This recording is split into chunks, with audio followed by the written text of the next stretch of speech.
Welcome everyone! So glad you're here for this explainer. Today, we're going on a bit of a trip, a journey to totally demystify something we rely on literally every single day, but probably take for granted: data communication. We're going to break down the incredibly complex web of how our devices actually talk to each other across the globe, turning some pretty heavy technical concepts into clear, easy-to-digest ideas. I mean, think about it. You pull out your phone, tap out a quick text message, just a simple hello, and hit send. In literally milliseconds, that message lands on your friend's phone halfway across the planet. How on earth does that actually work? What kind of invisible highways and digital sorting centers does your simple hello have to navigate to get there so flawlessly? Well, that's exactly the journey we're mapping out today. Okay, let's dive into this.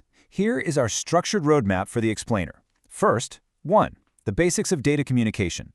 Then, 2. Digitizing our world. 3. Building the network. 4. Directing the data flow. And finally, we'll wrap up with 5. Measuring network performance.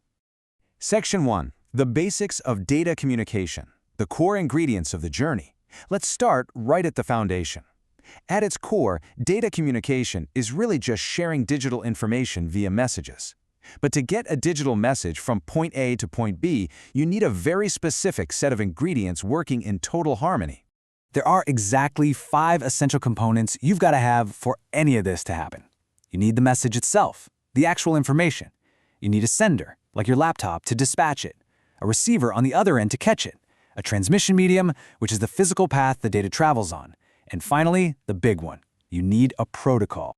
And this brilliantly illustrates how all those pieces actually fit together. You've got the sender and receiver connected by that transmission medium right in the middle, which, could be a copper wire, fiber optic cable, or just the open air if you're on Wi-Fi. But pay close attention to those boxes labeled protocol. A protocol is basically a strict set of rules governing the whole exchange. It's exactly like human languages. If the sender is speaking French and the receiver only knows Japanese, they are physically connected, sure, but absolutely no meaningful communication is happening, right? Protocols ensure both devices are speaking the exact same digital language. Moving on to Section 2, digitizing our world, translating reality into ones and zeros. Because before we send anything over cables or through the air, we have to translate our messy, analog reality into a format that computers actually understand.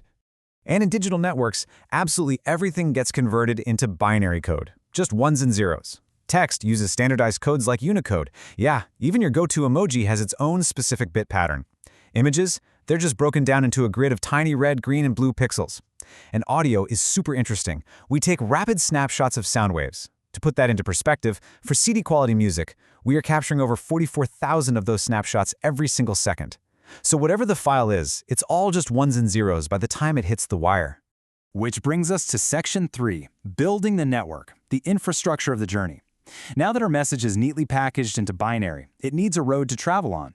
This is where the physical infrastructure of the network comes in. A network is simply an interconnection of devices that can talk to each other. The devices at the very edge, like your smartphone or my computer, we call those hosts or end systems. Think of them like the individual houses sending and receiving mail. But the internet isn't just one absurdly long cable stretching between our houses. We have middlemen. Switches connect local hosts together, kind of like a neighborhood post office.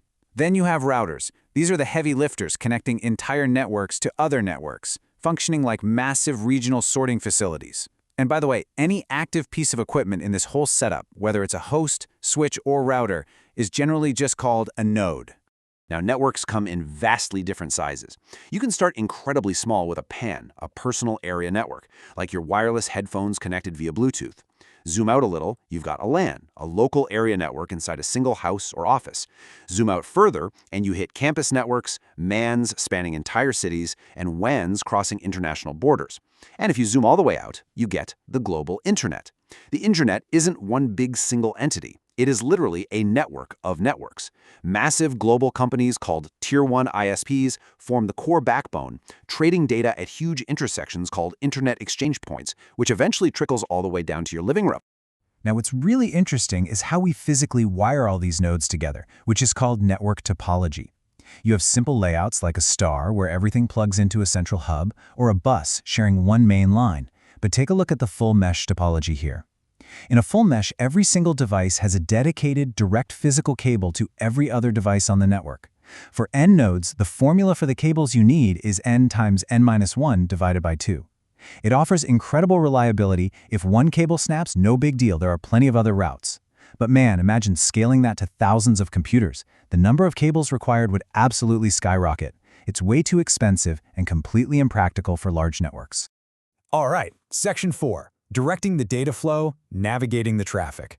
We've got our digitized message and our physical network built, so how do we actually govern the rules of traffic on these digital highways? First up, we need to determine which direction data is even allowed to flow over a link.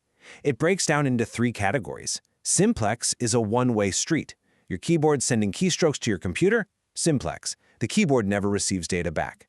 Half-duplex is a two-way street, and this is key, only one car can drive at a time. It's exactly like a walkie-talkie. You push the button to talk, and the other person can only listen. You have to say over to switch. Finally, full duplex is a multi-lane highway. Traffic flows both ways at the exact same time. A regular telephone call is full duplex. You can both be talking and listening simultaneously.